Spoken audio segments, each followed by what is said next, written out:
Merhaba Pendik, merhaba İstanbul, hoş geldiniz.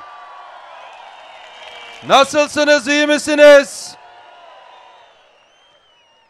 Ben Cumhurbaşkanı adayımız, İstanbul Büyükşehir Belediye Başkanımız Sayın Ekrem İmamoğlu'nun mektubunu okumadan önce birkaç dakika normal şartlarda duygularımı sizlerle paylaşıyorum.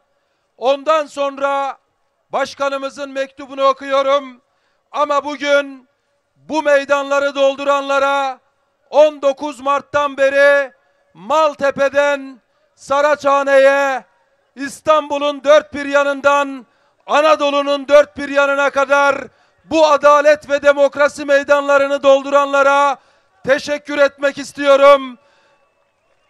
19 Mart'tan bu yana adalet ve demokrasi mücadelemizde, özgürlük mücadelemizde meydanlara gelen, ekranlarda haksızlık karşısında sesini çıkartan siyasi partilere teşekkür edeceğim.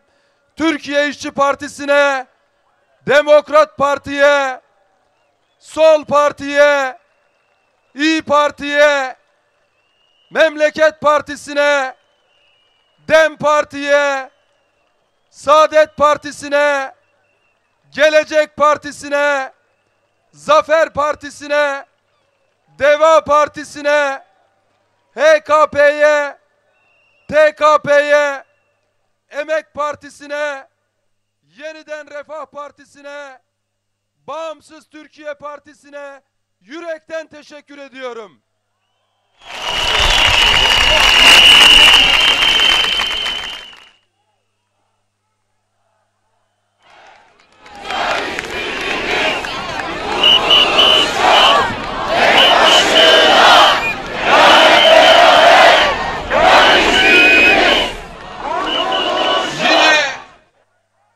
Yine İstanbul'un ve Türkiye'nin dört bir yanında meydanları dolduran sosyal demokratlara, liberal demokratlara, Türk demokratlara, Kürt demokratlara, milliyetçi demokratlara, muhafazakar demokratlara, tüm adalet ve demokrasi sevdalılarına yürekten teşekkür ediyorum.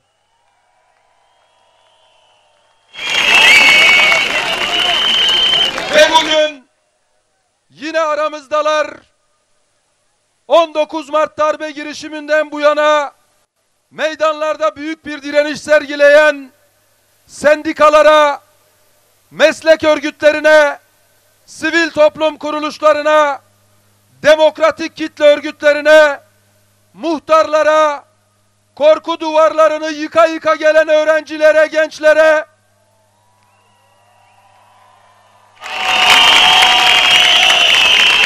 meydanları dolduran kadınlara, emekçilere, işçilere, emeklilere, memurlara ve bütün İstanbullulara, bütün komşularımıza yürekten teşekkür ediyorum.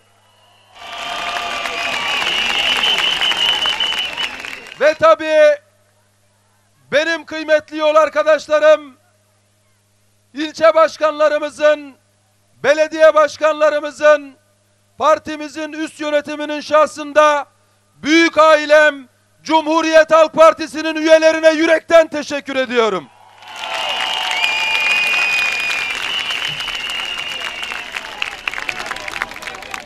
Ve İstanbul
edilmesidir.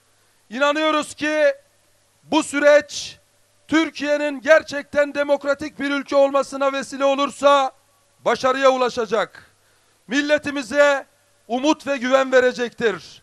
Bu güvenin oluşmasında en büyük ihtiyaç hukuk önünde eşitliğin herkes için sağlanması ve herkes için siyaset zemininin genişlemesidir. Biz milletin kayıtsız şartsız egemenliğini ilke edinmiş bir partiyiz.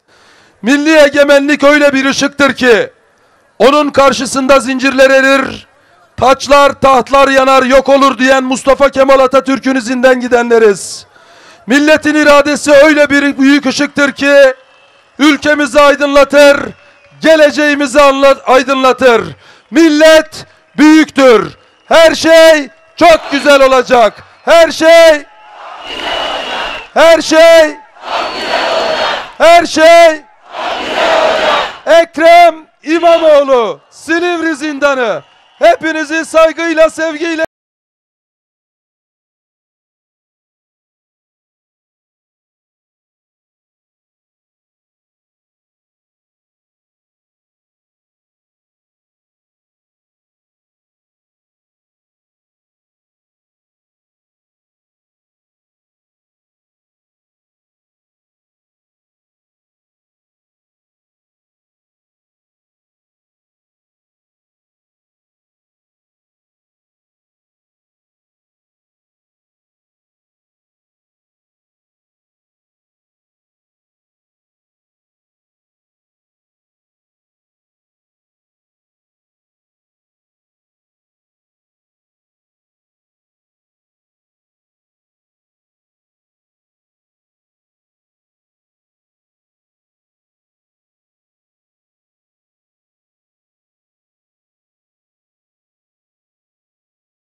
Eğitim Sen burada. Sol Parti burada. Kalabalık gelmişler, tipi bir daha söyleyeyim. Türkiye İşçi Partisi burada. HKP'nin yaptığı gibi yapabilirsiniz. Kenara geçer, kimseye engel olmazsanız olur.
gece toplanan 100 binler 500 bin oldu. 1.200.000 oldu.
Günlerdir Anadolu yakası bizi çağırıyor. Günlerdir diyorlar ki Anadolu yakasında Cumhuriyet Halk Partisi'nde olmayan bir ilçede, Pendik'te bir miting yapalım. Pendik şüphesiz İstanbul'un en büyük 3. Türkiye'nin 9. belediyesi. 750 bin kişilik nüfusuyla Adalet ve Kalkınma Partisi'nin yıllardır kazandığı, kalesi saydığı bir ilçe. Ancak bu süreçte hep söylediğimiz bir şey var. Bu süreçte biz o eski siyaseti çok gerilerde bıraktık. Siyasette artık onun kalesi, bunun kalesi yok. Yozgat'ta bunu gösterdik. Konya'da bunu gösterdik. Van'da bunu gösterdik. Bugün akşam da Pendik'ten bütün Türkiye'ye haykırıyoruz ki Pendik ne AKP'nin ne başkasının değil, milletin kalesidir. Milletin kalesidir.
Tarihimizin en yüksek oyunu alarak 180 bin oya %43'lere ulaştık ama olmadı.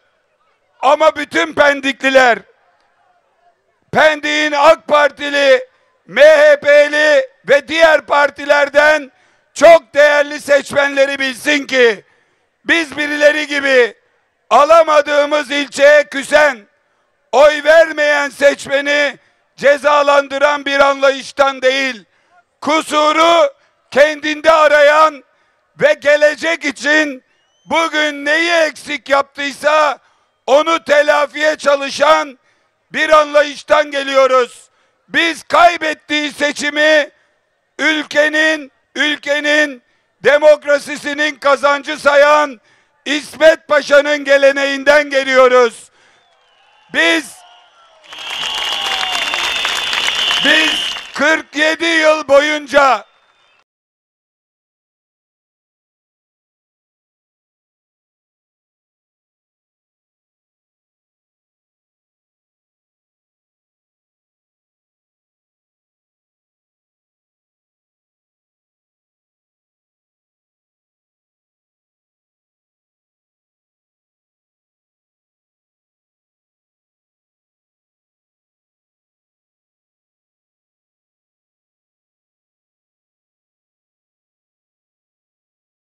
yıllarca seçim kazanıp birinci parti olunca milli iradeyi baş tacı eden, bir seçim kaybedince darbeciliğe girişen cuntacılardan zannetmesin.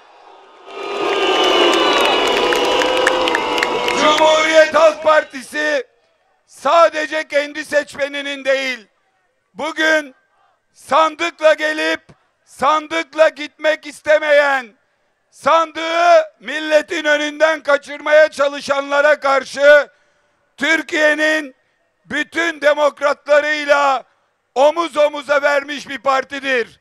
Nasıl ki yerel seçimlerde başardıysak, bundan sonraki seçimlerde de Türkiye İttifakı'yla Türkiye'nin sosyal demokratlarını, muhafazakar demokratlarını, milliyetçi demokratlarını, liberal demokratlarını, sosyalist demokratlarını, Kürt demokratlarını omuz omuza, yan yana getirip otokratları yeneceğiz. Andolsun ki yeneceğiz.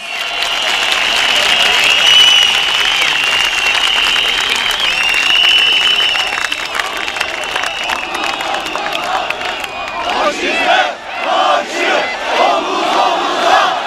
Faşizme karşı omuz omuza.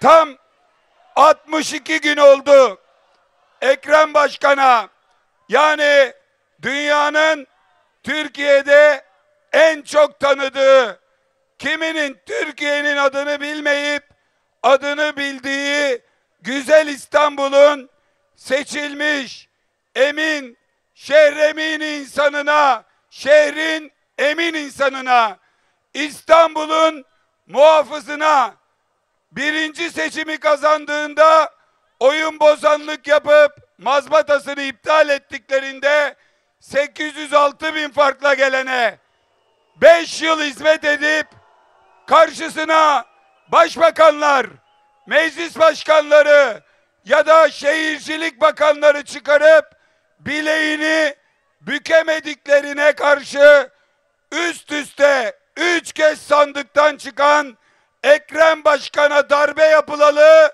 tam 62 gün oldu.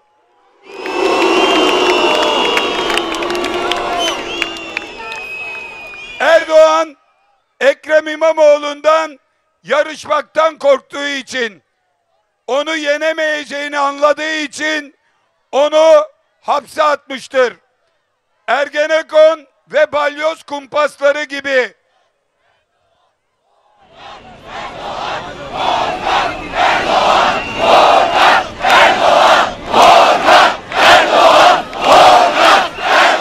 Erdoğan, Ekrem Başkanı yarışarak yenemeyeceği için onu hapse atmıştır. İftiralar attılar, hala atıyorlar.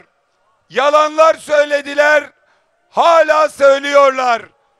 Bakın 62 günde başımıza gelenlere ve bugün yaptıklarına bir kısaca bakalım. Çok ibretlik. 560 milyar yolsuzluk var dediler.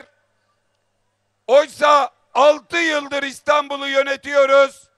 6 yıllık bütçe 490 milyar lira. Bu paranın %60'ı 70'i personel maaşı. Personele hiç maaş vermesen, hiç asfalt dökmesen, hiç töp çoplamasan, hiç su üretmesen, dağıtmasan, hiçbir hizmet yapmasan 495 milyar, bu paranın 350 milyarı personel maaşı, diyorlar ki 560 milyar yolsuzluk var. 1 lirasını ispat edemediler.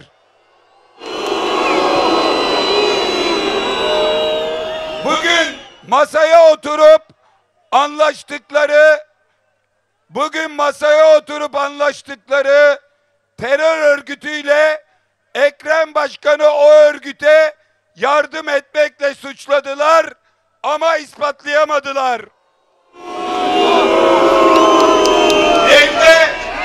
Evde kasalar var, vinçle çıkacak dediler. Bir kumbaranın içinden 4.000 lira bulabildiler. Kurultayda 1200 telefon dağıtıldı dediler. Söyledikleri marka telefon kurultaydan 1 yıl sonra üretildi. Türkiye'ye geldi. Bütün telefonları gösterdik. Söylediklerinden bir tanesini bile bulamadılar. Garajlarda lüks arabaları var Ekrem Bey'in diye servis ettiler. 3 gün konuştular. Arabaların MHP'li milletvekiline ait olduğunu görünce sustular, oturdular. Valizde para var dediler. Valizde para dedikleri valizden rahmetli Kadir Topbaş'tan kalmış Cemurlar çıktılar, sustular. Hiçbir şey söyleyemediler. Ciddi belgeler var dediklerinden, ifadeler ortaya çıkacak dediklerinden, öyle duydum, öyle tahmin ediyorum diye ifadeler. 4 ay konuşup son 2 günde aldıkları MASAK raporundan adeta bir peçete, boş peçete torbası çıktı. Bir tek ispatta bulunamadılar. Erdoğan dedi ki 1 ay sonra birbirlerine yüzüne bakamayacaklar. 2 ay geçti. Erdoğan söylediğini unuttu. Ben buradayım. Pendiklilerin gözünün içine bakıyorum. Arkadaşlarımla gurur duyuyorum.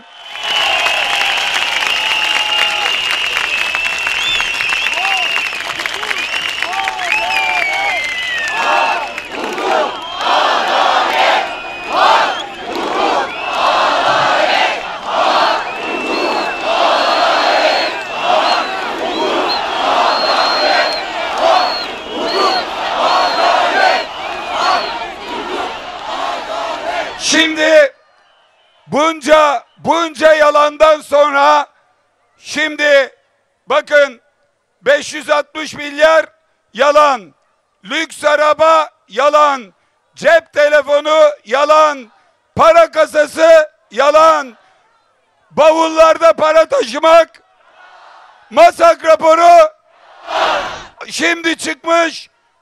2 gündür telefon bulduk diyorlar. Telefon bulduk. Hangi telefonu buldun?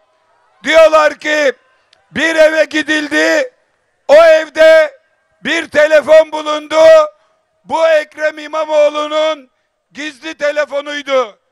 Utanmadan, sıkılmadan koca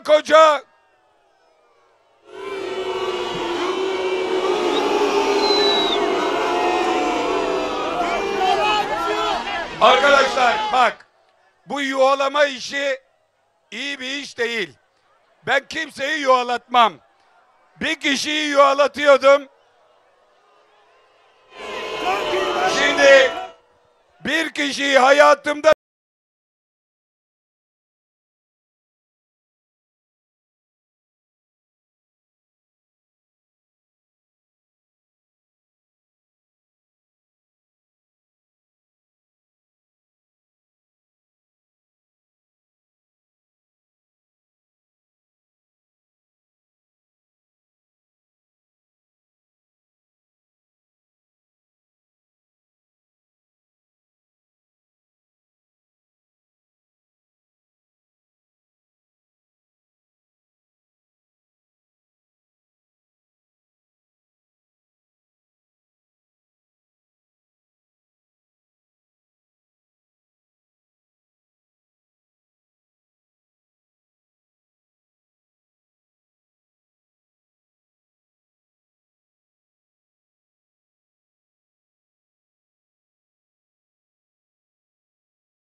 en büyük ailesiyiz.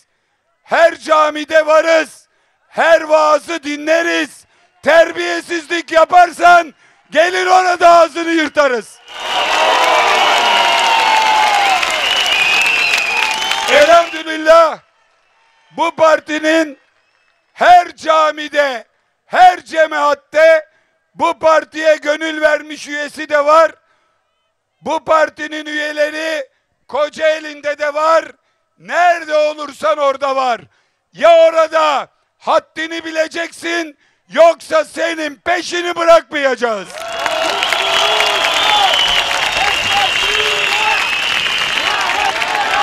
Şimdi biz Cumhuriyet Halk Partisi olarak ne siyasetçi ne bir başkası yuğlatmayız.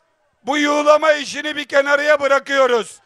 Böyle yuğlanacak biri olursa ben yine size söyleyeceğim. Tamam mı? Şimdi bunlar dünya kadar yalanı attılar. Siz de demin saydınız. Şimdi 2 gündür telefon bulduk. Koca gazeteciler, köşe yazarları utanmadan yazıyor. Diyor ki efendim telefon bulundu, soruşturma sıfırdan başlayacak. Yeni kanıtlar çıkacak. Telefon bulduk diye söyledikleri telefon Ekrem Başkan'ın Beylikdüzü Belediye Başkanı iken kullandığı, İstanbul Büyükşehir'e geçince telefonu özel kaleme yönlendirdiği, kapattığı, bir çekmeceye attığı, 5 yıldır hiç arama yapmayan, arandığında özel kalemden çıkıp işlerinin görüldüğü, asla ve asla içinde herhangi bir bilgi, belge, sorun olmayan bir telefonu şimdi 3 gündür, 2 gündür algı yönetimi için telefon bulundu diyorlar. Buradan bütün Türkiye'ye söylüyorum. Büyük bir yalanla karşı karşıyayız. Anılan telefon Ekrem Başkan'ın ilk ifadesinde kayda geçirdiği 532 721 0325 numaralı telefondur. İlk gün söylemiştir. Telefon buldum diye sevinen budalalara söylüyorum. Telefonu bulan Graham Bell bile sizin kadar sevinmedi telefonu icat ettiğine. Yalandan delil icat edemezsiniz. Bütün Türkiye'ye ilan ederiz ki yeni bulunan telefon dedikleri zaten söylediğimiz telefondur. Asla ve asla delil durumunu değiştirecek bir şey yoktur. Ekrem Başkan masumdur. Ben de kendisine sonuna kadar kefilim.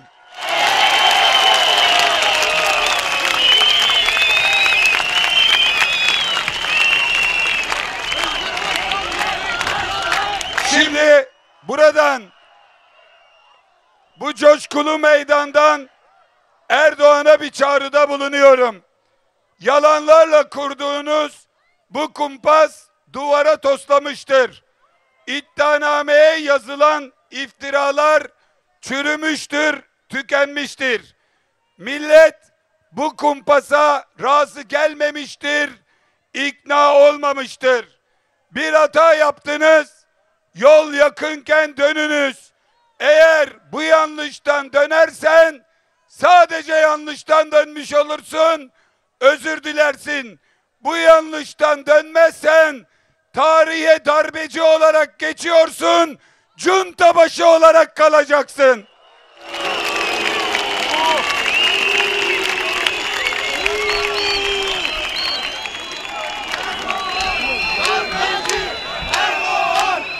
Israr ettikçe hem kendinizi bitiriyorsunuz, hem memleketi bitiriyorsunuz. Merkez Bankası 60 milyar dolar rezerv yaktı bu uğurda. Bu para kişi başına 27 bin lira. Bu para dün gece doğan kundaktaki bebekten de, ölüm döşeğindeki hastadan da, bu meydandaki herkesten de 86 milyondan ayrı ayrı çıktı. Tam 27'şer bin lira.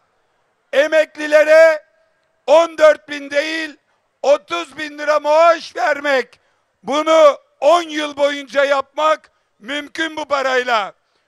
Çiftçilerin bütün borçlarını silmek, bir o kadar da üstüne para vermek mümkün bu parayla.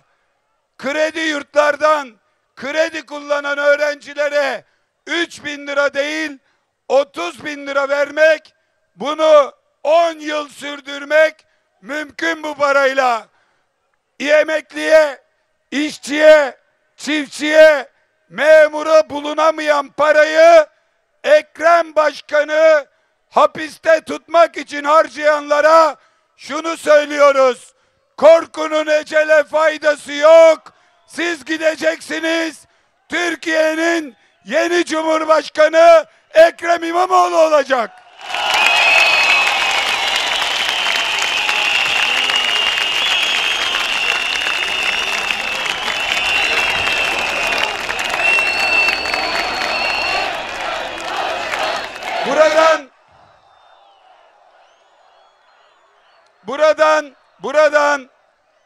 Buradan Erdoğan'a Pendik Meydanı'ndan bir kez daha meydan okuyoruz. Erdoğan, sen birini yolladın. Yalanlar, iftiralar, gizli tanıklar, zorla iftira attırmalarla bir şeyler tasarladın, olmuyor.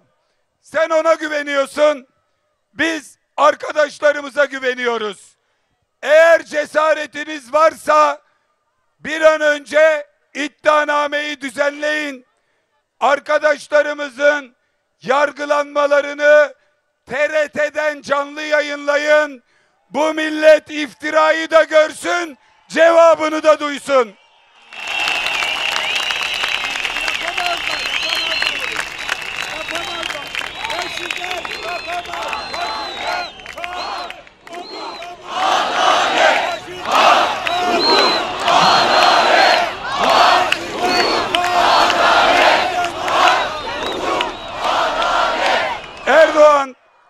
Erdoğan,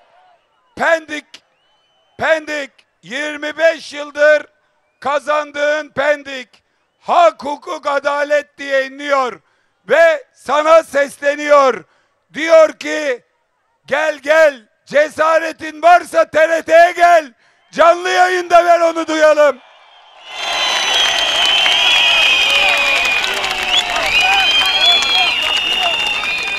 Buradan hem meydanda olanlara hem televizyonu başında olanlara şunu söylüyorum. Yarından itibaren sokakta, parkta, çarşıda, pazarda, alışverişte, ev gezmesinde, iş yerine giderken serviste, AK Partili kimi görürseniz şunu sorun. Deyin ki neden TRT'den yayınlanmıyor bunlar? İftiraları duyuyoruz da cevaplarını niye duyamıyoruz? Var mısınız TRT'den yayınlanmasına deyin. Var mısınız? Kendine güvenen yayınlasın.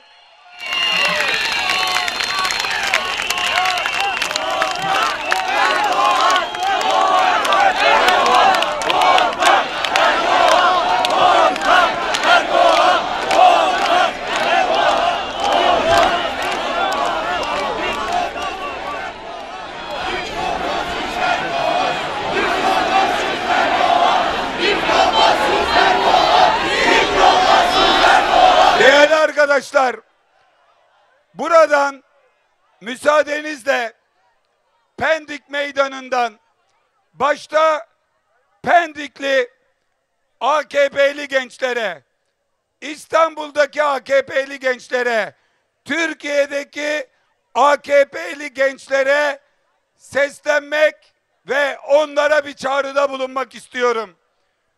Bakın genç arkadaşlar, kadınıyla erkeğiyle bütün gençler, hepimiz futbolu biliyoruz.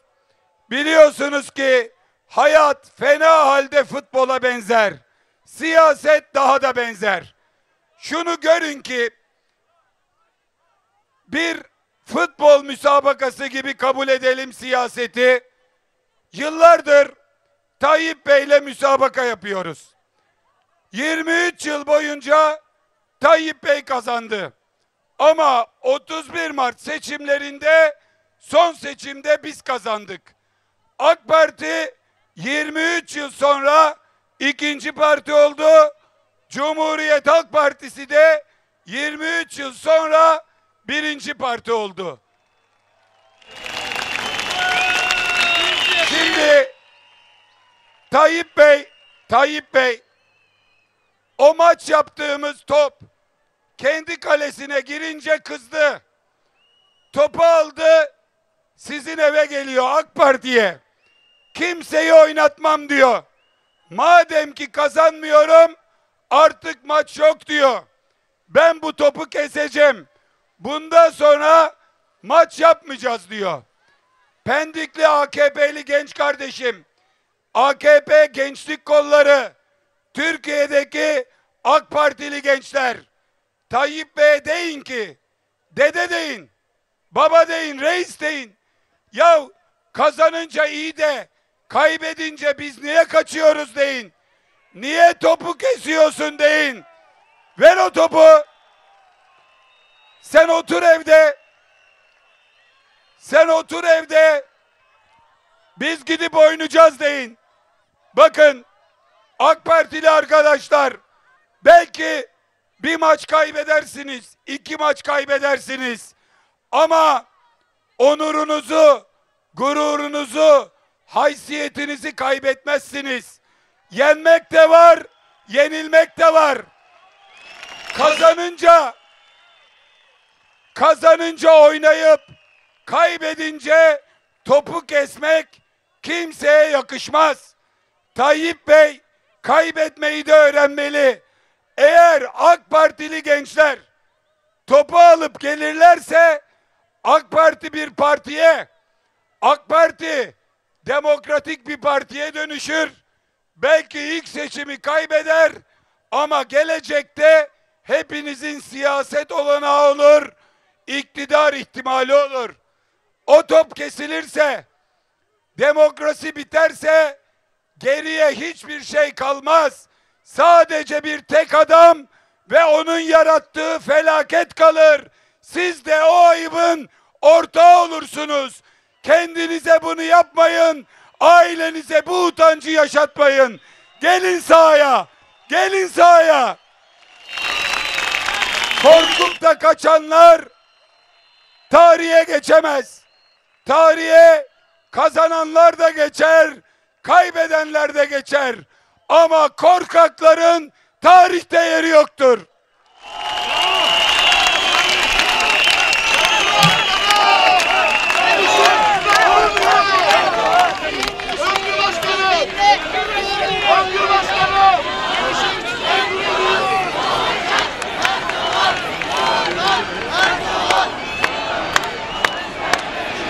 Burası Pendik. Burası emeğin en güçlü olduğu ilçelerden biri. HKP şöyle alalım seni artık. Bak arka taraf böyle yapıyor, göremiyorum diyor. Hadi abi. Gözünü seveyim ilerle. Bak orada duruyorlar. Bak arkadan alkış geliyor sana.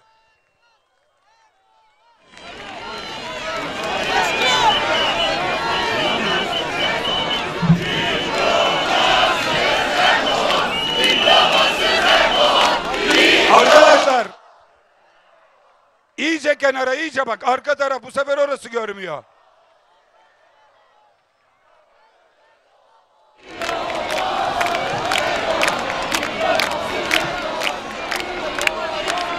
Sayın Erdoğan, Halk TV izlediğini biliyoruz. Halk TV'ye, Sözcü TV'ye, Tele1'e sık baktığını biliyoruz. Bakıp da bazen kızdığını biliyoruz. Bir şeyler söylüyorlar, anlamıyorum diyorsan, hani 31 yıllık diplomayı iptal ettin de sorgulanınca çıkıyordu da tam o gün onu da kaldırttın ya, Pendik Meydanı da senin diplomanı sorguluyor. Diyorlar ki diplomasız Erdoğan diyorlar.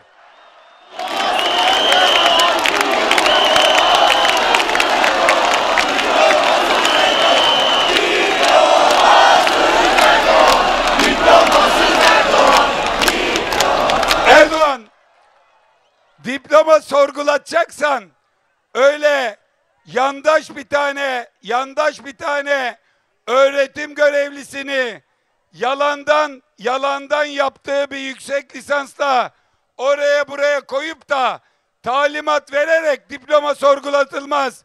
Böyle 10 binler, 100 binlere sorgulatırım diplomanı. Milyonlara.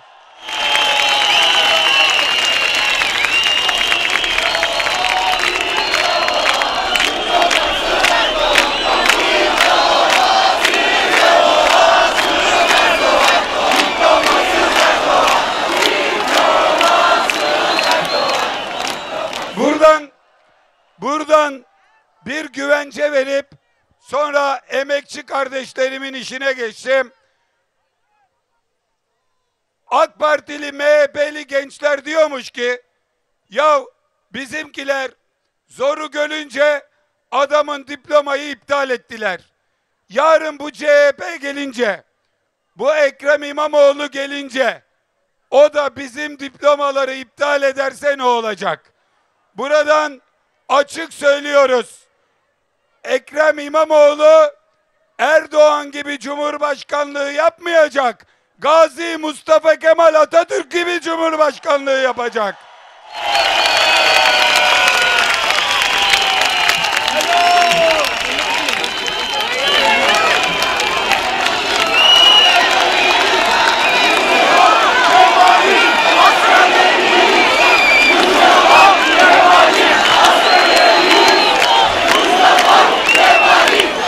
O yüzden Ekrem Bey'in cumhurbaşkanlığında, CHP'nin ittifakında, Türkiye ittifakında herkesin diploması, tapusu, evlilik cüzdanı, banka hesap cüzdanı garanti altındadır. Sizin garantiniz Türkiye Cumhuriyeti Devleti'dir.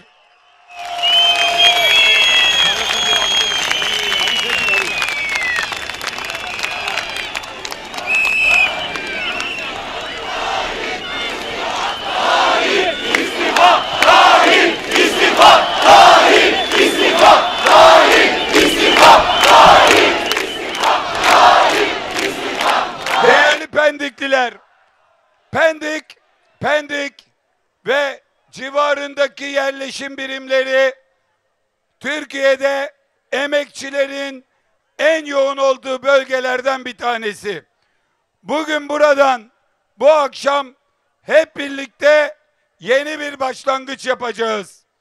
Başarısız darbe girişiminde yakılan rezervlerle ve yeniden yükselen faizlerle bir anda %47,5 olan faizler, KOBİ'lerin, sanayicilerin kullandığı kredilerin faizlerini %70'lere çıkardı. Bu iflasları, konkordatoları, ambulans var mı arkadaşlar? Nerede? Bülent Bey. Doktor bakıyor. Suat Özçağdaş orada bakıyor hemen.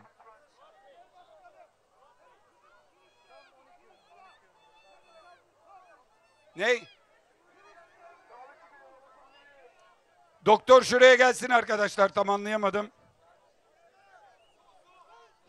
Geldi. Su da istiyorlar, su. Bütün ambulans ekibi geldi, hemen bakıyor.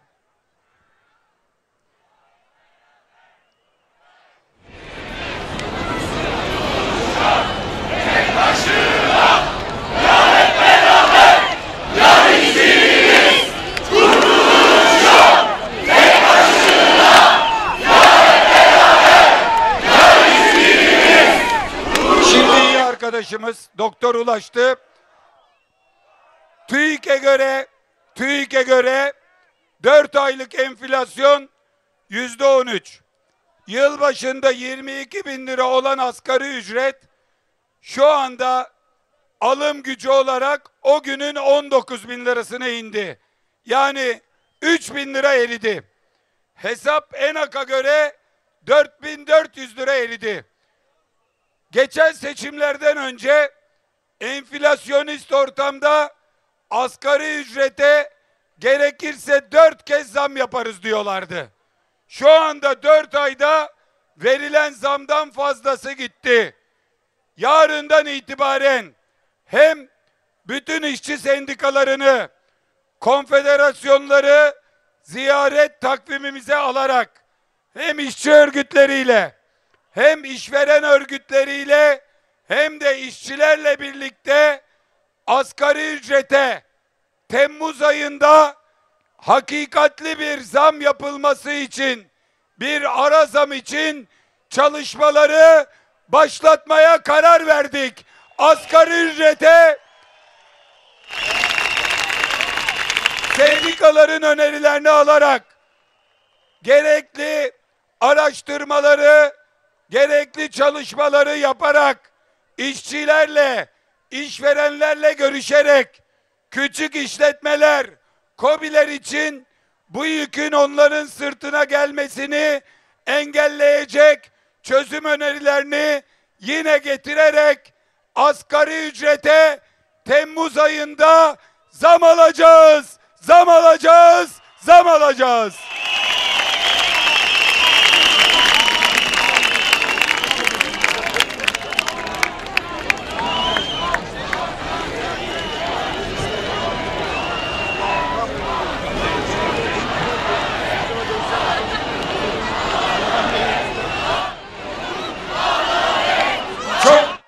tatlısınız da, çok tatlısınız da gelin biz Özgür Başkan'a tezahürat etmek yerine Ekrem Başkan'a, belediye başkanlarımıza, arkadaşlarımıza bir selam yollayalım. Önce güçlü alkışlar.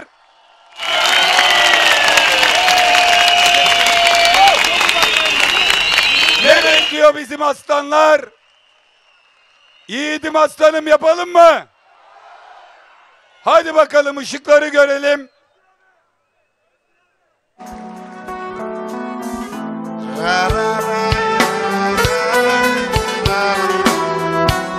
Memleketim şu sığlanın ufak tefek yolları, ağrıdan sızıdan tutmaz elleri.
Durun. Bir Dolaş haram birazcık, hadi.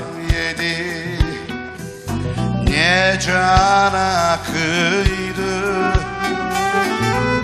ekmek kadar temiz, su gibi ayrı.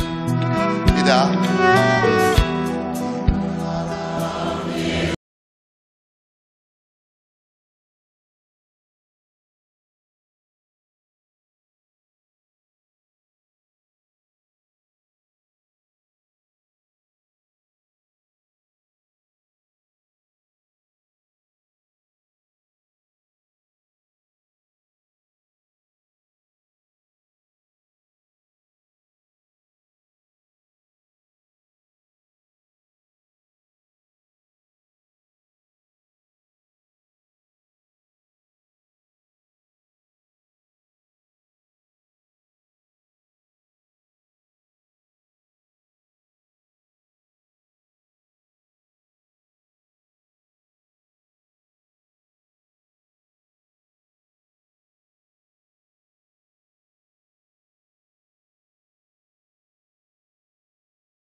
Helal olsun hepinize. Tamam. Şimdi Saraçhane'de bir kere yaptık. Ertesi gün geldi. Dedi ki Özgür Başkan, yıllardır bu işi yapıyorum. Kimse beni fark etmedi dedi. Bu drone'un bir operatörü var. Ona bir alkış yapalım, emekçi kardeşime.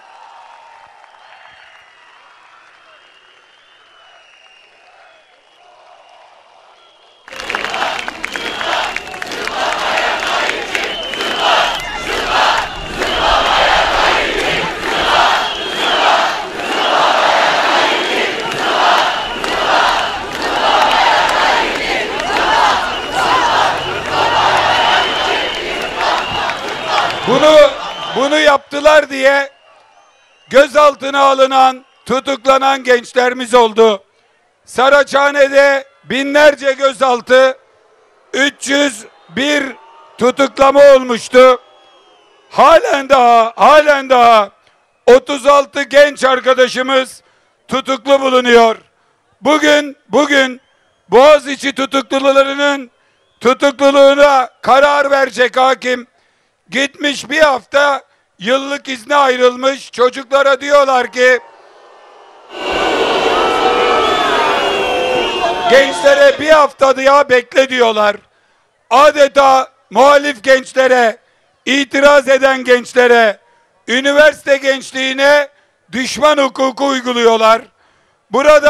Buradan hem darbeye karşı direnişi başlatan İstanbul'daki, Ankara'da, İzmir'de, tüm Türkiye'deki bütün genç arkadaşlarımızın emeğine, yüreğine sağlık. İçeride bulunan 36 arkadaşımızın da alınlarından öpüyoruz.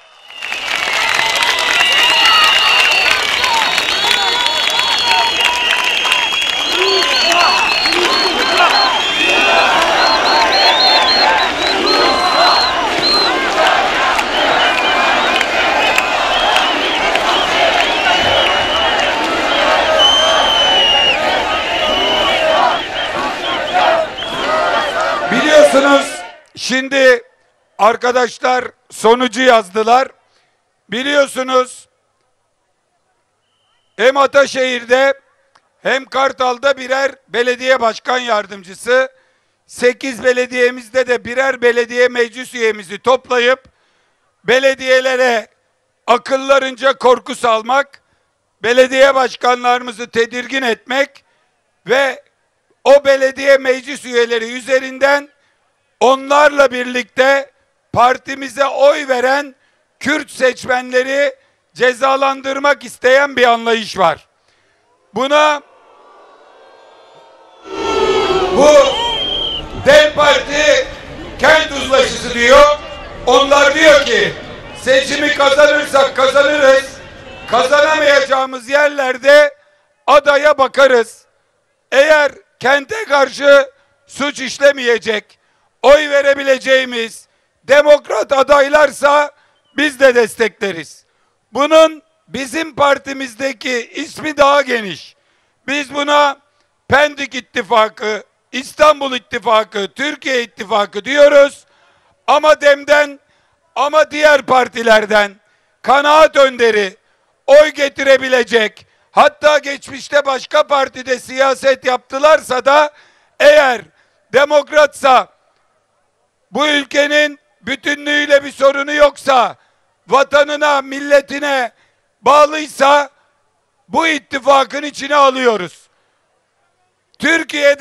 Türkiye'de tüm illerde birçok ilçede çeşitli siyasi partilerden isimler alındı.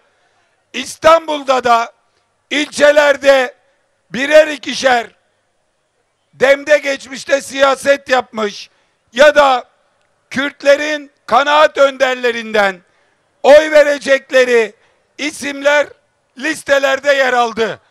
Bu ne bir kusur ne bir günah. Ama savcı şöyle yazmış: Batı'da belediye kazanamayacakları yerlerde CHP listelerinden seçime girmek suretiyle Batı'daki Kürtlerin temsil imkanı kazandığı, bunu suç olarak gösteriyor. Eğer böyle bir suç varsa o suçun faili benim kardeşim, ben. Açıkça hem bir yandan PKK ile pazarlık ediyor, PKK ile bir süreç yürütüyorlar. Abdullah Öcalan'a metiyeler düzüyorlar. Diğer taraftan belediye meclislerinde yer alan birer tane Kürt vatandaşı alıp içeri koyuyorlar. HDK'dan yargılıyorlar. Bugün onların duruşması vardı. HDK başta İzmir 12. ağır cezanın kararı olmak üzere çokça kararda bir kongre olduğu, terör örgütü olmadığı yazdığı halde 10 kişiyi bugün 10 saat yargılayıp Eylül'ün bilmem kaçına kadar tutukluluğuna devam kararı vermişler. Yazıklar olsun. Yazıklar olsun.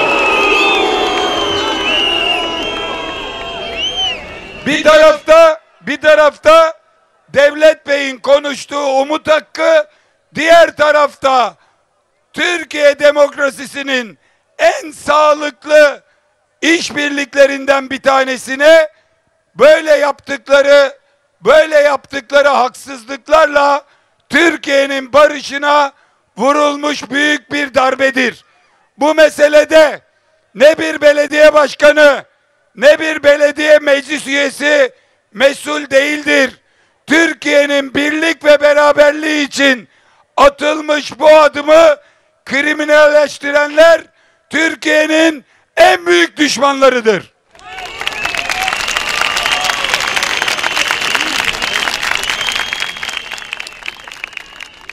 Türkiye'deki herkes bilsin ki bu meydandakiler, bu meydanda yan yana duranlar hem Ekrem İmamoğlu'nun hem Selahattin Demirtaş'ın hem Ümit Özdağ'ın özgürlüğünü birlikte savunabilen demokratlardır.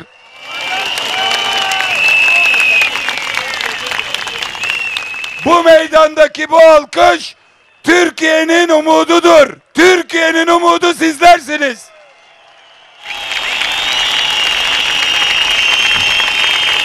Efendim, Ümit Özdağ'ı içeri alsınlar, ona birileri sevinsin. Selahattin Bey'i alsınlar, başkası sevinsin. Ekrem Başkan'ı alsınlar, öbürü sevinsin. Bir tek adam hep sevinsin. Öyle yağma yok, kurtuluş yok tek başına. Ya hep beraber, kurtuluş yok. Ya hep beraber, kurtuluş yok. Tek başına.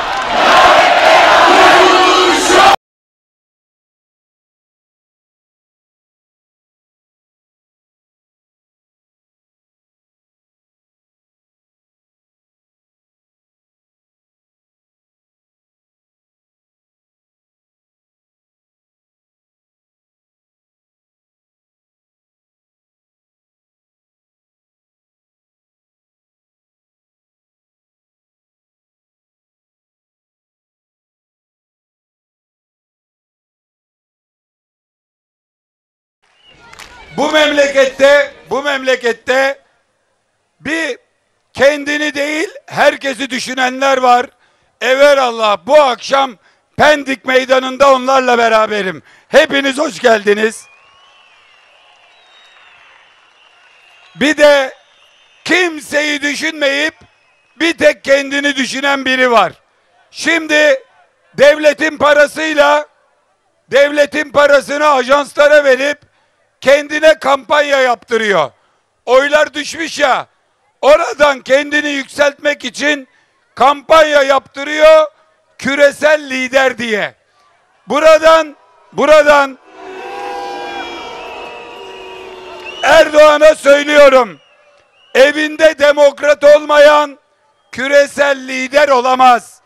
Evinde otokrat olan, evinde diktatör olan ne dünyaya lider olur, ne küresel lider olur, olsa rezil olur, memleketi de rezil eder.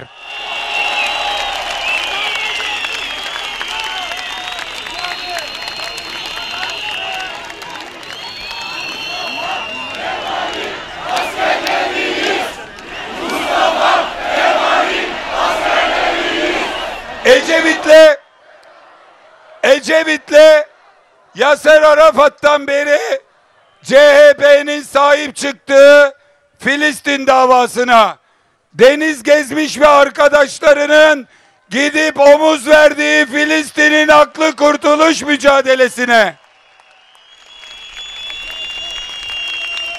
sahip çıkmayan, Trump'ın sözüyle Gazze'yi sahil kasabası yapmaya çalışan, bir şey mi var? Ambulans diyorlar. Şu ortadan giderse olur, bak hemen şurada. El sallıyorlar. Geliyorlar arkadaşlar.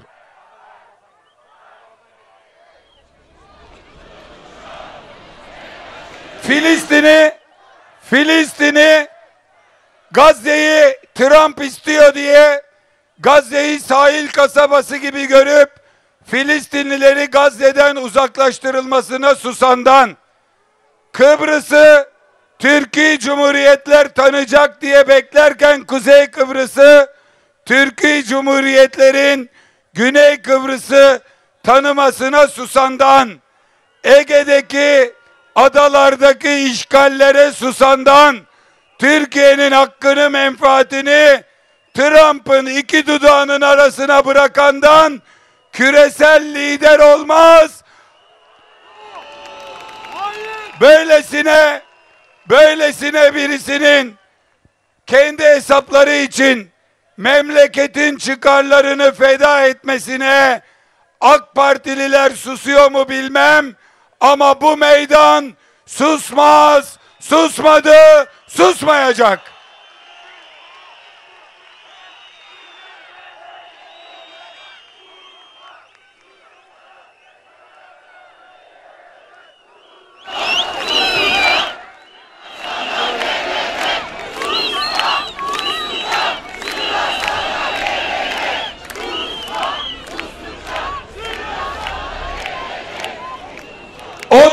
Mayıs son değil başlangıç dedik.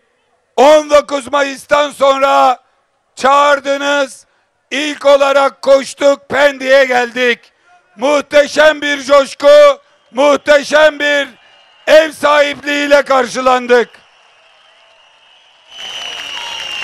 Bu meydan bu enerjisini 15 milyonu geçen 20 milyona doğru yürüyen imzalarda ilk hedef 20 milyonu tutturup 28 milyona doğru yürümek için bu meydan görev almaya hazır mı?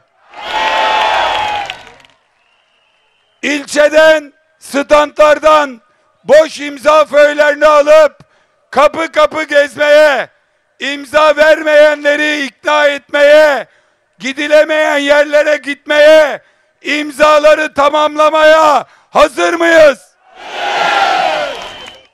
20 milyonuncu imzayı notere tespit ettirdikten sonra 8 milyon kalan imzayı teker teker geriye sayacağız. Buradan endişeli olan herkese söylüyoruz. Çok imza vermek istiyorum. Memuriyete gireceğim korkuyorum. Torun polis korkuyorum. Mülakat var korkuyorum diyenlere imzalar bize emanet. Mustafa Kemal Atatürk'ün partisine emanet. Onu kimseye vermeyiz.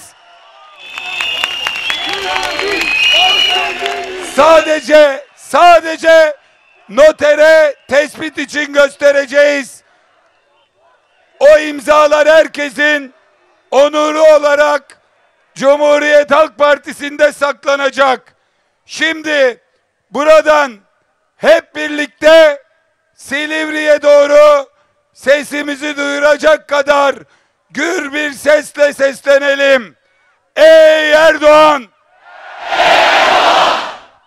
Ben milletim! Ben milli iradeyim! Ben ne dersem o olur! Adayımı bırak! Sandığı getir! Adayımı yanımda! Sandığı önümde istiyorum! Bu sandık sizin inancınızla, kararlılığınızla, coşkunuzla, cesaretinizle ya gelecek ya gelecek.